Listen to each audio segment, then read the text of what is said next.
Hey guys, this is my super easy beginner tutorial on how to make that classic Harley mask you see right there. So this is my old one. It's torn up, as you can see in the corner. I used painter's tape and it's covered in old makeup on the back, so I decided it was time to make a new one because that one is trashed. That was the first one I ever made. I have this template available on my website for download, which I'll also show you at the end of the video. So the first thing I did was make a template for the shape that I wanted. Next, I got a thin sheet of foam. You can get these at any craft stores. I believe they're 1/8 or 1/16 sheet of foam. And then I put that pattern right over that sheet of foam, and I used some painter's tape on the back of that paper, and then I just used an Exacto knife to cut it out, but you can use scissors if you don't have access to an Exacto knife. That's perfectly fine too. And that's what it looked like once it was cut out. As you can see, it's flat, and we are going to take care of that. So I actually have a mannequin head, and I used clothing pins to hold it down and then a heat gun.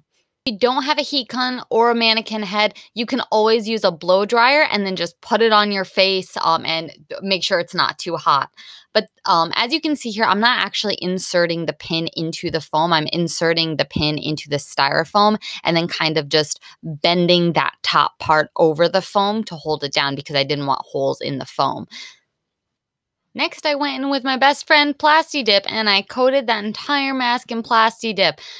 Plasti Dip really does help, guys. Let me tell you, it prevents cracking of paint and creasing, and if it does crease, you can go back over it with a heat gun or a source of heat, and it will flatten out all of those cracks and dents in the mask. I cannot stress enough how important it is to have Plasti Dip in your arsenal. And then once that Plasti Dip was dried, I just went over with a clear acrylic coat over the top just to keep it safe from weathering elements. So I just gave that a quick clear coat there. I didn't want it to be too shiny, so I used a matte version this time. And then that's what it looked like dried. And then this is how I would usually apply it. First, I'm actually going to take out those pins from the mannequin head. If you're doing this, please be safe with the pins. Obviously, don't leave them on the ground or open because that's very dangerous, not only for your feet, but if you have pets as well.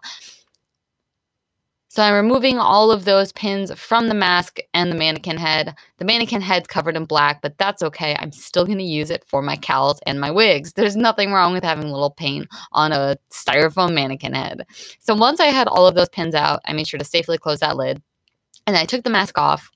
And that's what it looked like. As you can see, it held that shape from heating the foam, and then the Plasti Dip also helped it hold that shape. So to attach masks, I use spirit gum. It's a little tube of kind of like a glue-like material that you can use to attach prosthetics. So this is just me pretending I'm putting it on. So you open it up, it's got a little brush. I usually put it on my nose, around my eyebrows, the sides of my face. Pretty much anywhere the mask is going to hit, that's where I put it. And then I go ahead and you have to wait for it to dry until it gets tacky, and then you put the mask on, and there you go. It's done. So to gain access to the template I made, you go to sweetheartharley.com, you scroll down, you should see an area that says Classic Harley Mask. If you're watching this video a little bit later, you might just have to search for it, and there you can see the downloadable file. You open it up. There it is. You may have to resize depending on the size of your face. My face for the mask was 8 3/4 inches wide, so I measured it for that. You may have to make it bigger or smaller accordingly, just a heads up. But I do have the template available on my website to be able to print out and use. So I just wanted to talk about some alternatives to the materials and products I was using in the video for beginners who don't have the money to invest in the tools or the supplies. Sorry if my camera's shaky, I'm holding it and I'm like, whoa. First thing, the heat gun. You don't need a heat gun. You can literally use a hair blow dryer, or in the past, I've made Harley shoulder gauntlets and I've actually turned on my stove and just heated them over the stove. Again, disclaimer, please only do that if you're an adult. But you do not need a heat gun to make this mask. You just need a source of heat. A hair blow dryer is a perfect example of that. Sometimes when I don't feel like grabbing my heat gun, I just use the blow dryer. There's nothing wrong with that. The second part is the mannequin head. The foam mannequin heads are fairly cheap at craft stores or on Amazon. If you don't have one handy though, you don't need one. I just happen to have a bunch of them laying around and they're really useful. My advice, if you don't have one of these laying around.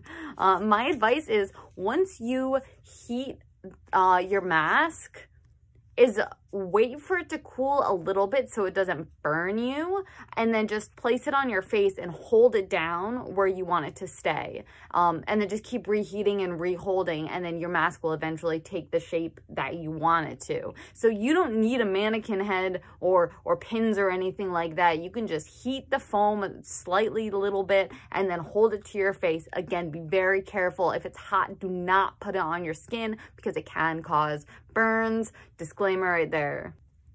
And the third thing, I use Plasti Dip and a spray paint coat. You don't need either of those. I mean, this is what the foam looks like without any Plasti Dip. This is the back of the mask. You can literally just heat this, make it the shape of your face, and just wear it as is. My last mask, I don't think I even painted it. I might have just used acrylic paint over it. You don't need any special fancy things. I highly recommend, though, if you can, invest in a bottle of Plasti Dip. That it is truly amazing. If you don't have it, though, or can't afford it, or whatever the case may be, you don't need it. You can literally just make a foam mask and wear it. There's nothing wrong with that. Last point here, guys. So I use spirit gum to attach it to my face, which is mainly available during Halloween time unless you order specially. I know Mayron Makeup sells it all year online. I'm sure you can get it from Amazon. But spirit gum might irritate your skin. You might not be able to use spirit gum. I kid you not, guys. I have literally used painter's tape to hold my mask to my face when I don't feel like using spirit gum. Don't use duct tape because that sounds a little bit dangerous and really hard to get off. But if you have a roll of like the blue painter's tape, just cut out strips, put it on the back of the mask and slap it to your face. It literally will not move. It will stay. I have done photo shoots with just painter's tape sticking the mask to my face. You don't need these special tools to do it. The whole purpose of this video was to give you guys a chance if you haven't made a Harley mask or beginners who want to get into it. I hope you guys enjoyed it. If you try out any of these methods or alternative methods, let me know how it goes, or if you have any other insight on how you do it. I would love to hear it. Thank you so much for watching, guys. I'll see you in the next video. Bye.